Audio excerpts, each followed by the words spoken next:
So first of all, congratulations Diptapol Datta for getting All India rank 118 in Electronics and Communication Engineering. And मैं students को बताना चाहूँगा that आप ये एक और बार रीशूट कर रहे हो, और मैं पर्सनली चाहता था कि इंटरव्यू रीशूट हो क्योंकि फाइल इंटरप्ट हो गई थी, क्योंकि आपने जो इंसाइट्स दिए थे वो काफ़ी वैल्यूएबल थे। सो आई वांटेड कि ये जो वैल्यूएबल एक्सपीरियंस और आपके जो टिप्स है वो हमारे स्टूडेंट्स कम्युनिटी तक पहुँचे।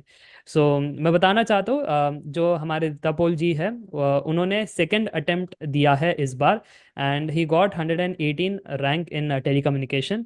तो ज़रा बताना अपने जर्नी के बारे में। जी सर। सर मैंने गेट प्रिपरेशन सेकेंड ईयर से स्टार्ट कर दिया था, और मैंने थर्ड ईयर में भी गेट दिया था। उसमें मेरे 511 रैंक थे इलेक्ट्रॉनिक्स एंड टेलीकम्युनिकेशन में। और दिस ईयर मैंने मैंने मेनली फोकस किया प्रॉब्लम सॉल्विंग और टेस्ट सीरीज में, क्योंकि थर्ड ईयर में ही गेट देने से पहले मेरा सिलेबस ऑलमोस्ट खत्म हो गया था। तो दिस ईयर मैंने टेस्ट सीरीज ही दिया है मेनली। और गेट 2024 में मेरा 118 रैंक। ओके। सो जैसे आपने बताया कि थर्ड ईयर में आपने 511 रैंक आपकी थी और फोर्थ ईयर में 118, तो ये जो ड्रास्टिक जंप है उसके पीछे के क्या रीजंस रहे? जी सर, मैंने थर्ड ईयर में जो गेट का सिलेबस था वो जो सेमेस्टर में सब्जेक्ट होते थे उससे लिंक कर लिया था। जो कॉलेज के सेमेस्टर्स में सब्जेक्ट है उसको ही मैंने गेट लेवल के डेप्थ में पढ़ लिया था तभी। तो मेरा उतना प्रॉब्लम नहीं हुआ, और इसलिए मैंने थर्ड ईयर के पहले ही सिलेबस खत्म कर दिया था। और, और ये इस फोर्थ ईयर में मैंने प्रॉब्लम सॉल्विंग में ज्यादा ध्यान दिया था, जो कि थर्ड ईयर में नहीं हुआ मेरा, क्योंकि सिलेबस खत्म होते होते ही मेरा चला आया था दिसंबर, नवंबर दिसंबर, क्योंकि 10 से 12 सब्जेक्ट होते। तो एक मंथ करके देना होता था, मतलब तो पूरा ईयर ही खत्म हो गया इसमें। तो इस साल मैंने प्योरली क्वेश्चन सॉल्विंग और जो कॉन्सेप्ट डिफिकल्ट थे उसको रिविजिट किया, फोर सब्जेक्ट से मेनली कम्युनिकेशन ईएमएस सब्जेक्ट को। And full length test, mock test और subject wise topic wise test पे मैंने ज्यादा फोकस किया था इस बार। तो मैंने मेरा एग्जाम में अप्रोच क्लियर हो गया था गेट एग्जाम देने से पहले, इसलिए मैंने थोड़ा इम्प्रूव हुआ पहले से। तो ये इम्पॉर्टेंट है जानना कि आपका जो सिलेबस कंप्लीशन है वो थर्ड ईयर तक हो गया था, और आपका प्लानिंग ये था कि जो आप कॉलेज की पढ़ाई कर रहे हो उसके साथ साथ ही गेट की प्रिपरेशन करेंगे, ताकि इन डेप्थ चीज़ें क्लियर हो जाए। और फिर जैसी सिलेबस कंप्लीट हो जाता है फिर तो टेस्ट सीरीज और प्रैक्टिस की बात रहती है। सो इसलिए आपका फोर्थ ईयर में इतना बढ़िया रैंक है। चलो अब सिलेबस कंप्लीशन पर आते हैं कि सिलेबस कंप्लीशन के लिए आपने कैसे स्ट्रैटेजी लगाई? ऑनलाइन कोर्सेज, ऑफलाइन था, रिकॉर्डेड लाइव क्लासेस, उसके बारे में बताइए। जी सर, मैंने सिलेबस तो कंप्लीट किया था ऑनलाइन कोर्स से, मैंने ऑफलाइन कोचिंग नहीं लिया था। और मैंने रिकॉर्डेड और लाइव का ब्लेंड यूज किया था। जो कोर सब्जेक्ट और टफेस्ट साइड में होता है जैसे कम्युनिकेशन, उन सब्जेक्ट को मैंने लाइव किया था। और जो नॉन कोर सब्जेक्ट होते हैं लाइक नेटवर्क, सिग्नल, जो कि ऑलरेडी मैंने फर्स्ट और सेकेंड ईयर में पढ़ रखा था थोड़ा बहुत कॉलेज के साथ, उसे मैंने रिकॉर्डेड कंप्लीट किया था। तो इसलिए, और एक टफ और एक इजी सब्जेक्ट एक साथ लेके चल रहा था, इसलिए ज्यादा प्रॉब्लम नहीं हुआ सिलेबस कंप्लीट करने में। ओके, तो ये इम्पॉर्टेंट है। पहला तो आपने कहा कि आपने ऑफलाइन ज्वाइन नहीं किया क्योंकि आप थर्ड ईयर कॉलेज में है तो कॉलेज भी देखना है, तो ऑफलाइन कोचिंग हो नहीं पाएगा। फिर इसलिए आपने जो ऑप्ट किया वो था ऑनलाइन कोचिंग। उसके अंदर भी आपने मेक श्योर किया कि सिर्फ लाइव क्लासेस ना करूँ या सिर्फ रिकॉर्डेड ना करूँ, एक ब्लेंड रखूँ कि जो हार्ड है उसको लाइव कर लेंगे, जो इजी है उसको रिकॉर्ड से कर लेंगे।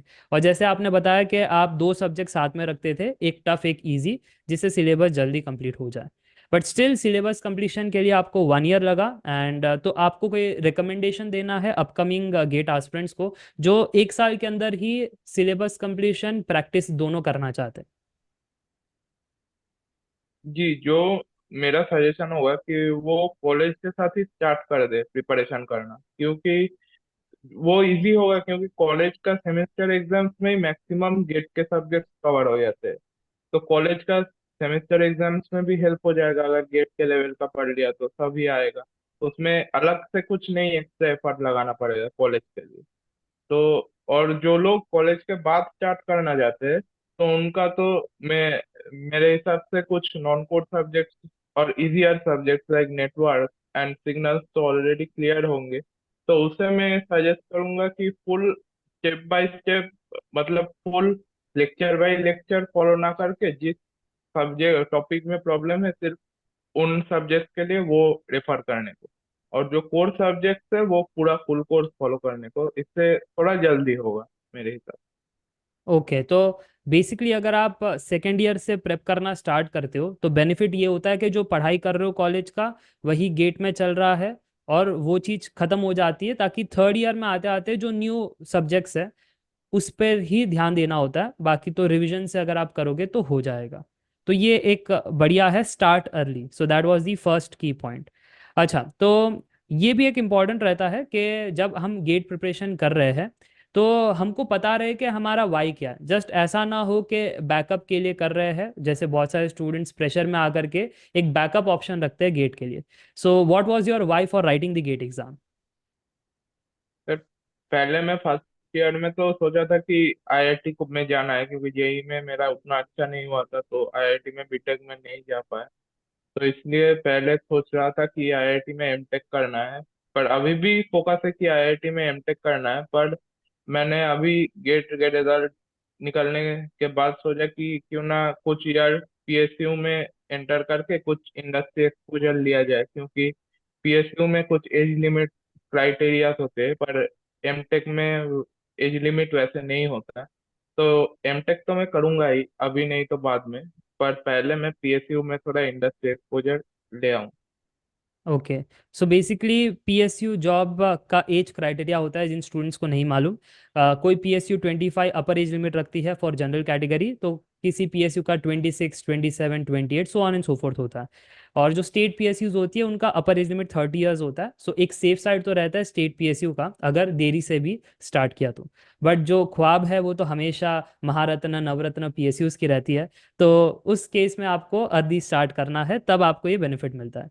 और दूसरी बात, एमटेक का जो प्लान है वो यस के गेट स्कोर हमारा 3 साल तक वैलिड होता है, तो ये जो आपका रैंक है उससे अच्छी आईआईटीज में आपको MTech anyhow next year या उसके आगे भी आपको मिल ही जाएगा। तो ये एक इंपॉर्टेंट है कि सभी का वाई क्लियर होना चाहिए, and therefore you have to write the GATE exam. नहीं तो प्रेशर में किसी के कहने से या बैकअप रख करके कोई बेनिफिट नहीं होता है। अच्छा चलिए, इस पर आते हैं। जब आप पढ़ाई कर रहे थे सिलेबस कंप्लीशन के लिए, तो उसके अंदर जो कोर है उसको कैसे प्रिपेयर किया आपने? जैसे सिग्नल्स हो गया, टेलीकॉम के अंदर एनालॉग इलेक्ट्रॉनिक्स है, तो क्या आपने स्टैंडर्ड बुक्स पर ज़्यादा फोकस किया या वीडियो लेक्चर्स पर, नोट्स पर? तो कैसे आपने कोर का प्रिपरेशन किया? तो पहले तो मैंने कोई स्टैंडर्ड बुक फॉलो नहीं किया, मुझे नाम भी नहीं पता है कि स्टैंडर्ड बुक का है जो टेलीकम्युनिकेशन के लिए है। सिर्फ मैंने लेक्चर को फॉलो किया और नोट्स को बार बार एडिट करते रहे, और पीवाईक्यू से कॉन्सेप्ट देख लेते थे कि कौन से कॉन्सेप्ट से रेगुलर सवाल पूछे जा रहे हैं, कुछ इंपॉर्टेंट कॉन्सेप्ट से। अगर उसमें प्रॉब्लम है तो लेक्चर फिर से रिविजिट करते थे। ऐसे ही किया, पर मैंने कोई स्टैंडर्ड बुक फॉलो नहीं किया कोई तो भी सब्जेक्ट के लिए। ये काफ़ी स्ट्रेंज रहेगा हमारे जो स्टूडेंट्स कम्युनिटी है जो सुन रहे हैं, कि स्टैंडर्ड बुक्स रेफर नहीं करके भी बढ़िया रैंक आती है। और ये इसलिए भी हो पा रहा है शायद क्योंकि आपने अर्ली स्टार्ट किया, तो आपको पता ही था कि अच्छे टीचर्स, अच्छे मेंटर ने जो कंटेंट पढ़ाया है वो कहीं ना कहीं उन्होंने स्टैंडर्ड बुक से हमको अच्छे से दिया ही है। तो वो आपके पास ऑलरेडी आ चुका था लेक्चर्स एंड नोट्स के फॉर्म में, तो आपको ज़्यादा स्टैंडर्ड बुक्स पढ़ने की ज़रूरत नहीं पड़ी। अच्छा, बात करते हैं नॉन टेक की, जो है मैथमेटिक्स एंड एप्टीट्यूड। तो उसमें दो तीन सवाल है। सबसे पहले, आपने कब उसकी प्रिपरेशन स्टार्ट की? क्योंकि स्टूडेंट्स ऐसे होते हैं कि नवंबर दिसंबर में करेंगे, है ना, तो वो पहले नहीं करते मैथ्स एंड एप्टी, जबकि उसका वेटेज ज़्यादा है, 28 मार्क्स। तो आपने कब प्रिपरेशन स्टार्ट की, कैसे उसकी प्रिपरेशन की, और आपका क्या कहना है इंजीनियरिंग मैथ्स एंड एप्टी के लेवल ऑफ क्वेश्चंस पर? क्योंकि अक्सर ये माना जाता है टेलीकॉम का लेवल टफ होता है। हम्म। तो मैंने मैथ्स एंड एफटी 2023 गेट के पहले मिड से ही स्टार्ट कर दिया था, मतलब लास्ट के लिए नहीं बचा रहा था। मैं अगस्त से स्टार्ट कर दिया था इंजीनियरिंग मैथमेटिक्स और एप्टीट्यूड पैरेलली में करता था। उससे मतलब वो रिफ्रेशमेंट की तरह था, मतलब उसमें कुछ याद करने वाला ज्यादा नहीं था, सिर्फ कॉन्सेप्ट का एप्लीकेशन था। तो इसलिए मैं डेली एक दो वीडियोस करके देख लेता था।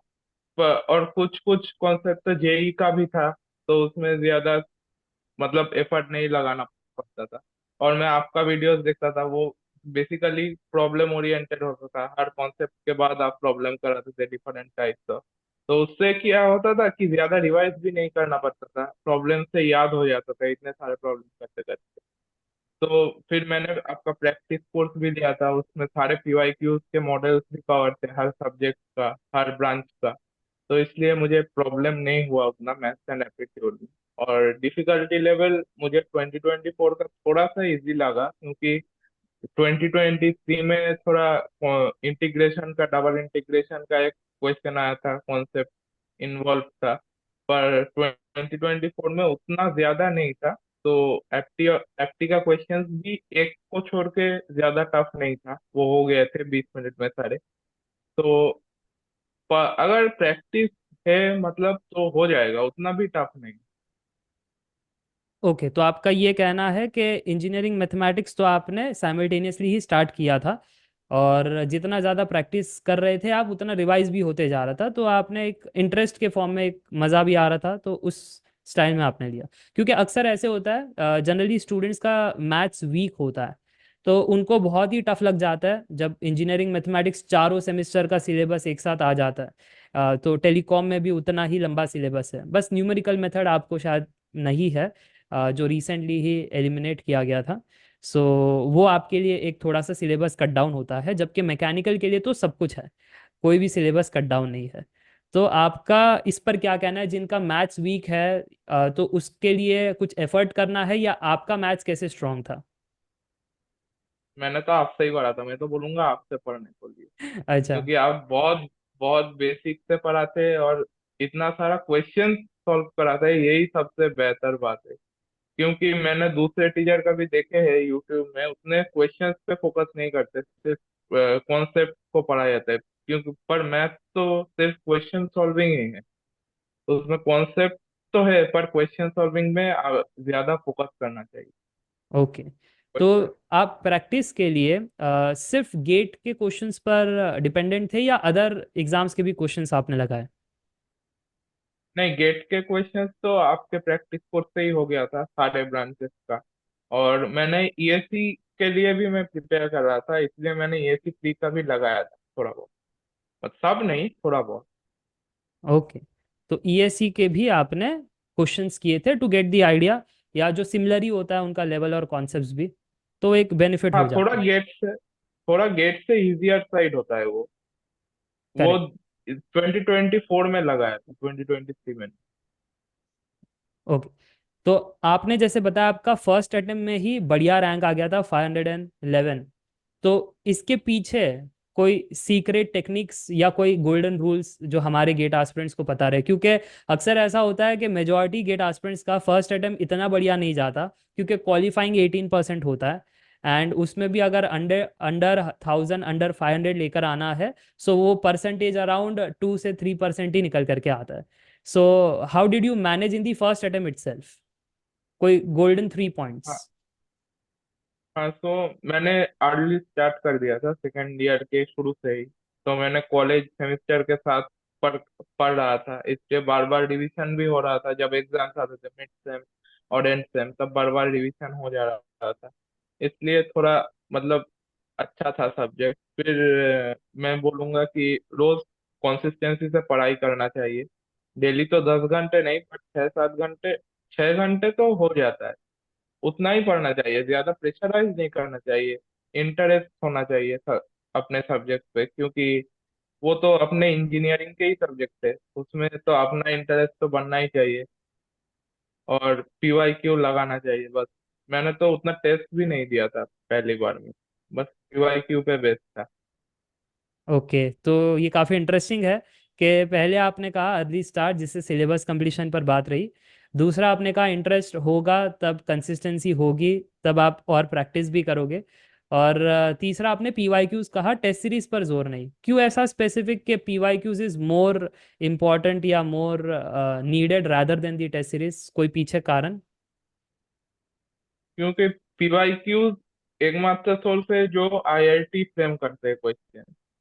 क्योंकि क्वेश्चन जब गेट देंगे तब तो कोई कोचिंग इंस्टीट्यूट फ्रेम नहीं करेगा, आईआईटी ही फ्रेम करेगा। तो उससे फ्लेवर पता चलता है क्वेश्चंस कैसे आएंगे। और पीवाईक्यूज को एनालाइज करके ये भी पता चलता है कि कौन से कॉन्सेप्ट बार बार रिपीट हुए हैं। सिर्फ मतलब नहीं तो अननेसेसरी कॉन्सेप्ट में जो टफ होता है उसमें टाइम लगा देते हैं कुछ स्टूडेंट। तो इसलिए पीवाईक्यू ज्यादा जरूरी है, और टेस्ट कभी कभी बहुत ही टफ हो जाते हैं। इसलिए मतलब जब बहुत कम मार्क्स आते हैं तब डिमोटिवेटेड लगते हैं। तो इसलिए पीवाईक्यू ज्यादा जरूरी है। तो कभी आपके साथ ऐसा हुआ डीमोटिवेट हो गए और फिर ऐसा लगा कि गेट नहीं देना चाहिए, या फिर अगर नहीं हुआ तो मेरा फ्यूचर क्या होगा? क्योंकि सपने सब देखते हैं, ठीक है, साकार किसी का ही होता है, क्योंकि रिस्क इन्वॉल्व रहता है, जो कि फैक्ट है। तो कभी आपको रिस्क का प्रेशर आया कि अगर नहीं हुआ तो क्या होगा? नहीं, प्रेशर तो मैं नहीं बोलूंगा, क्योंकि थर्ड ईयर, मैं बहुत वीडियोस यूट्यूब फॉलो करता था, तो पता ही था जब टेस्ट देने के पहले कि कम सबका ही आता है। सब टॉपर से बोलते हैं कि कम आते थे पहले, फिर इम्प्रूव होते हैं। फिर मेरे थर्ड ईयर में भी बहुत कम मार्क्स आते थे। फिर वो धीरे धीरे इम्प्रूव हुआ, पर उतना भी इम्प्रूव नहीं हुआ था थर्ड ईयर के अटेम्प्ट के पहले। 50 मैक्सिमम आते थे मेरे मॉक टेस्ट पे मार्क्स। तो थर्ड ईयर में भी कुछ, जब गेट अटेम्प्ट में भी कुछ सिली मिस्टेक्स हो गए थे। तो इसलिए मैंने जो फोर्थ ईयर का अटेम्प्ट था उसमें टॉपिक वाइज और सब्जेक्ट वाइज टेस्ट पे ज्यादा फोकस किया था, क्योंकि उसमें इन डेप्थ क्वेश्चंस होते हैं जो टॉपिक और सब्जेक्ट से। तो उसमें फोकस करके मैं जो जो टॉपिक वीक थे उसमें मैं पढ़ लिया था, नोट्स देख के और वीडियो लेक्चर रिविजिट करके। तो ऐसे ही होगा। ओके, तो उतना प्रेशर नहीं था। आपका ये कहना है कि थर्ड ईयर ही मेरा पहला अटेम्प्ट था तो इतना प्रेशर नहीं था।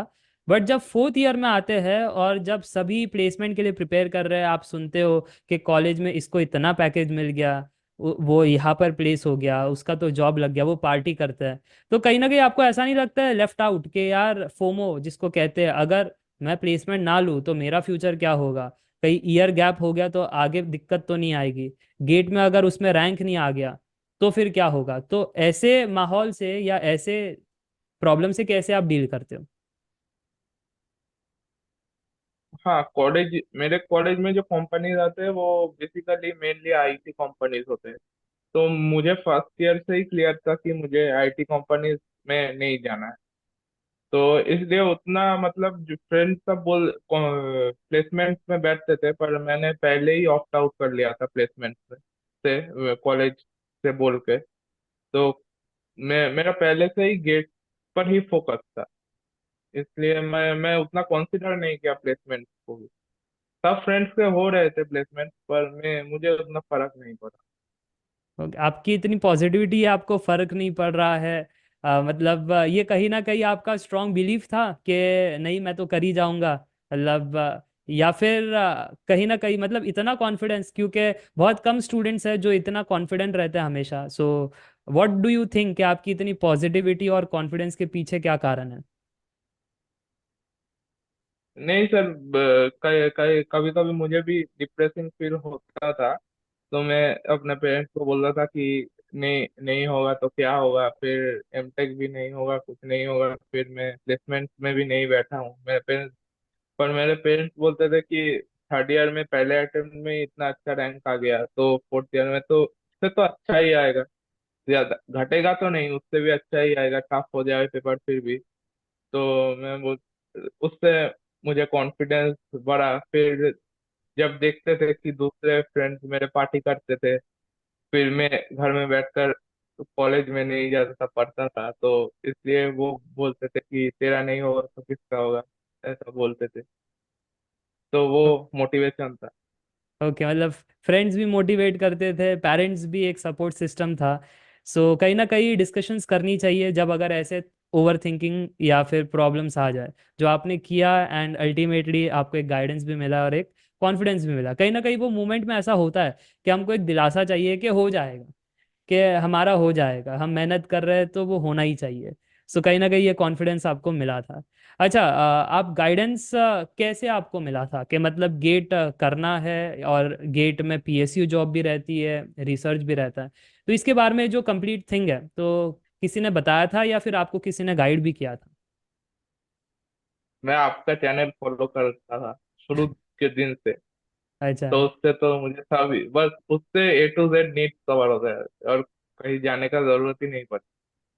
फिर आपका जो क्लास है, मैं भले ही रिकॉर्डेड देखता था पर पूरा रिलेट होता था कि मैं लाइव में ही बैठा हूँ, आप मुझसे ही बात कर रहे हैं, ऐसे लगता था। आप हर एक प्रॉब्लम को एड्रेस करते थे, छोटे से छोटे डाउट को भी सॉल्व करते थे। इसलिए मोटिवेशन तो बना रहा, उसकी कमी नहीं हुई कभी। हर एक टीचर मेरे जो थे वो सभी ने मोटिवेट किया। ओके। तो कहीं ना कहीं सारे लोगों का योगदान है, आपके पेरेंट्स, दोस्त, टीचर्स और आपकी खुद की मेहनत फॉर श्योर। अच्छा, ये जो टेस्ट सीरीज होती है उसमें अक्सर जब कम मार्क्स आते हैं तो समझ में नहीं आता कि प्रॉब्लम कहाँ पर हो रही है। तो आपने कैसे उसको फिगर इट आउट किया कि मेरी प्रॉब्लम ये है और इसको ऐसे टैकल करना चाहिए? क्योंकि जब टेस्ट सीरीज में कम मार्क्स आते हैं तो ऐसा लगता है अरे मेरे मैथ्स में सिर्फ 5 मार्क आए 13 में से, मतलब पूरा मैथ्स खराब है, तो पूरा का पूरा रिवाइज करने बैठते हैं या फिर 100 1000 क्वेश्चन प्रैक्टिस करने लग जाते हैं, जो कि एक्चुअली रॉन्ग तरीका है सेल्फ एनालिसिस का। तो आपने कैसे किया, तो उसके बारे में थोड़ा सा बताइए। जी सर, बहुतों को मैंने देखा है कि टेस्ट सीरीज का देते हैं, रिजल्ट खोलते हैं, देखते हैं कम मार्क्स है, बस उसका एनालाइज भी नहीं करते, वही क्रॉस करके निकल जाते। और मेरा जब कम आता था तो मैं देख लेता था कि कौन से क्वेश्चंस रॉन्ग हुए हैं। तो मैं एक मिस्टेक कॉपी भी बनाया था, उसमें सारे क्वेश्चन जो मैंने छोड़े प्लस रॉन्ग हुए, सारे क्वेश्चन मैं क्वेश्चन वाइज लिखता था, फिर ट्राई करता था। अगर नहीं होता फिर सॉल्यूशन, और सॉल्यूशन भी समझने में नहीं आया, फिर मैं कॉन्सेप्ट रिविजिट करता था। वो वीडियो से भी हो सकता है, मैक्सिमम कॉपीज से ही सॉल्व हो जाते थे, पर बहुत कम मुझे वीडियोस भी देखने पड़े। वो यूट्यूब से भी हो सकते थे, पर मेरे कोचिंग से भी हो सकते, कुछ भी।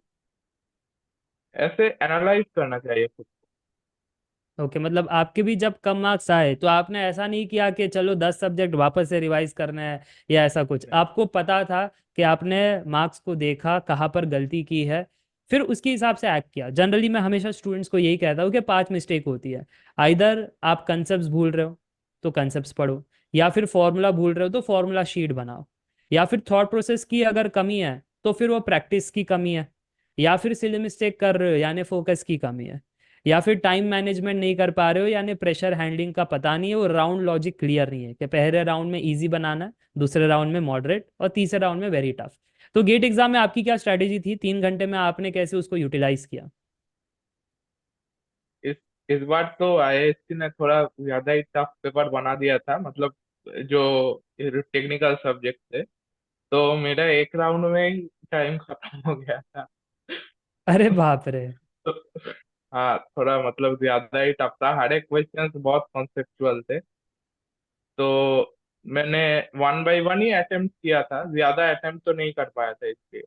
मतलब थोड़ा, मतलब कम मार्क्स में ही इस बार ज्यादा अच्छा रैंक बन गया। मतलब बहुत ही टफ था पेपर।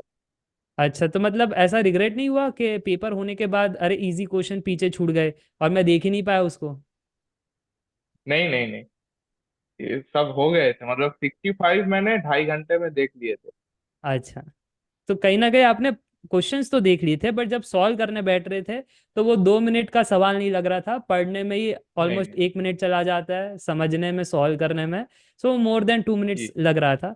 सो कहीं ना कहीं पेपर टफ था, तो वही चीज़ हमें, और ये भी इंपॉर्टेंट होता है। कई बार क्या लगता है कि पेपर टफ है तो उनको लगता है यार इस बार तो बेकार गया गेट एग्जाम, अगली बार देखना पड़ेगा। पर ऐसा नहीं होता है, अगर आपकी प्रिपरेशन अच्छी हो और अगर आपको टफ लग रहा है तो सभी को भी टफ लग रहा है। ये कभी आपने टेस्ट सीरीज में खुद को माइंडसेट स्टेबल रख के ऐसे आपने बनाया था?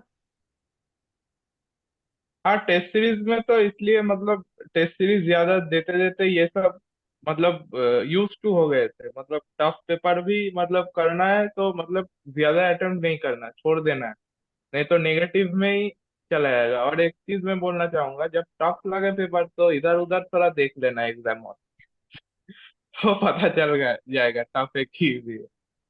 ओके।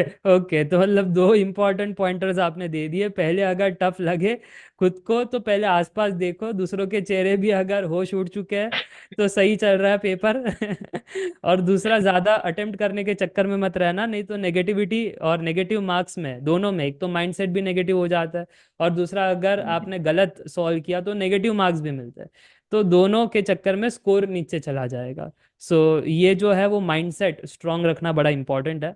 तो मुझे लगता है कहीं ना कहीं आपने सारे पॉइंटर्स कवर कर दिए हैं आई गेस दोबारा क्योंकि हमारे एक ये रीशूट है, और मैंने कहा था ना बहुत ही इंपॉर्टेंट ये एक इंटरव्यू है, क्योंकि आपने जो बताई है जर्नी के, सबसे पहले तो आपने कहा कि फर्स्ट अटेम्प्ट में ही आपका क्रैक हो गया था 500 रैंक के अराउंड।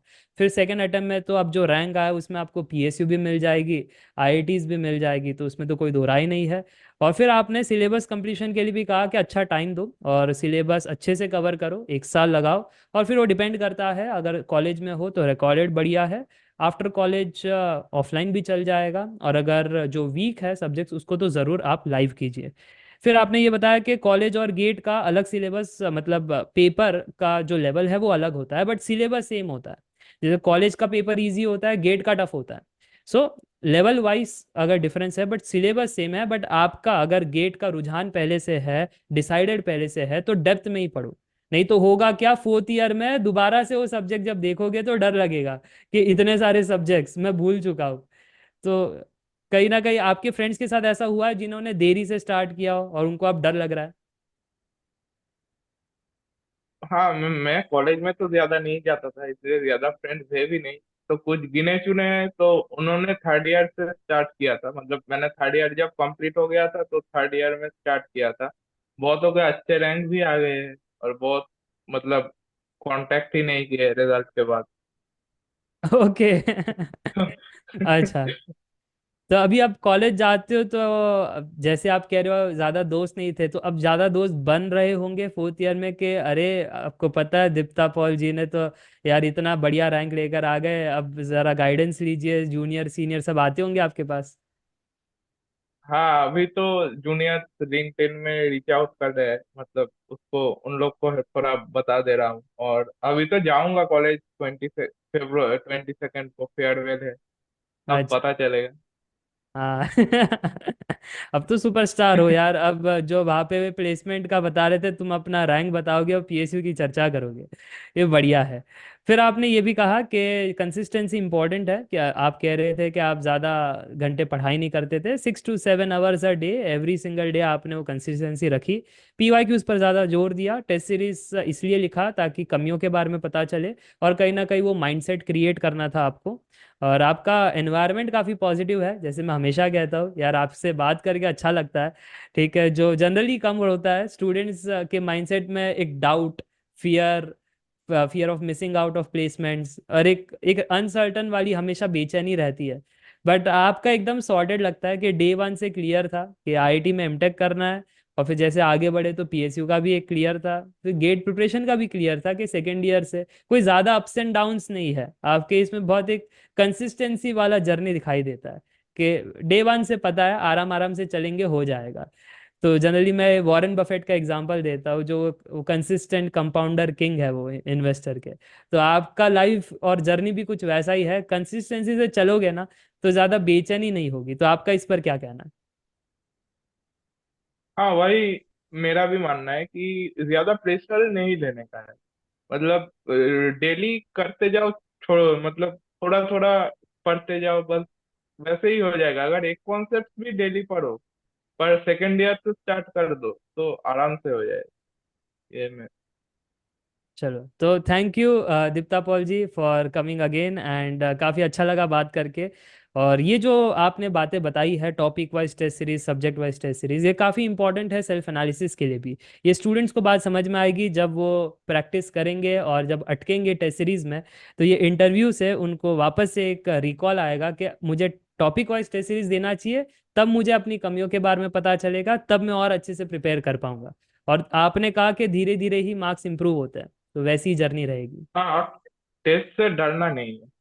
हम्म। मतलब सबको डर लगता है टेस्ट से, लेकिन वो याद रखना है कि सबके साथ ही सेम हालत है, कि सबको ही डर लग रहा है, तो खुद को लेफ्ट आउट नहीं करना है। ओके, तो टेस्ट ये इसलिए डरते हैं क्योंकि होता है ना कि अब मैं जज होने वाला हूँ। अब तक तो सिर्फ पढ़ाई मोड में थे, बट अब जजमेंट होगा कि जो तुमने पढ़ाई किया है वो लेवल अप वाला है या नहीं। तो कहीं ना कहीं वो डर रहता है। फिर जब इतने सारे लोग लिखते हैं उसमें मैं कहाँ पर स्टैंड आउट करता हूँ, तो एक वो डर रहता है कि मेरे से कितने स्मार्ट लोग हैं। कहीं ना कहीं ऐसा होता है ना, रिपीटर है और बाकी लोग तो बहुत आगे से हाँ स्टार्ट हाँ, किए हैं। तो वो चीज़, तो कभी आपको ऐसा फील हुआ कि रिपीटर और बाकी लोग को तो एज मिलता है यार, मुझे तो इतना एज नहीं मिलता? तो जब फर्स्ट अटेम्प्ट था तो कभी वैसे डर आया था आपको? हाँ, फर्स्ट अटेम्प्ट में तो उतना प्रेशर नहीं लेता था, मैंने टेस्ट भी उतने नहीं दिए थे, तो उतना कुछ प्रेशर नहीं था। पर ये मतलब यूट्यूब वीडियोस देख के ये भी पता चलता था कि रिपीटर तो एज तो है, पर उन पे प्रेशर भी ज्यादा है। मेरे ऊपर वो एक चीज नहीं है कि जो मेरे पास बहुत पॉजिटिव था, तो इसलिए ज्यादा ओके। मैंने नहीं सोचा था इसके बारे में। ओके, तो आपका फर्स्ट अटेम्प्ट ही अच्छा था, और फिर सेकंड अटेम्प्ट में भी आपको आइडिया आ ही चुका था, तो उतना प्रेशर तो ज़रूर आया ही नहीं होगा आपके इसमें। बट यस, नहीं तो नहीं। ये चीज़ें ध्यान में रखनी है जैसे आपने बताया था। And thank you for joining, and मज़ा आया बात करके वापस। So yes, that's it for today. Thank you. Thank you.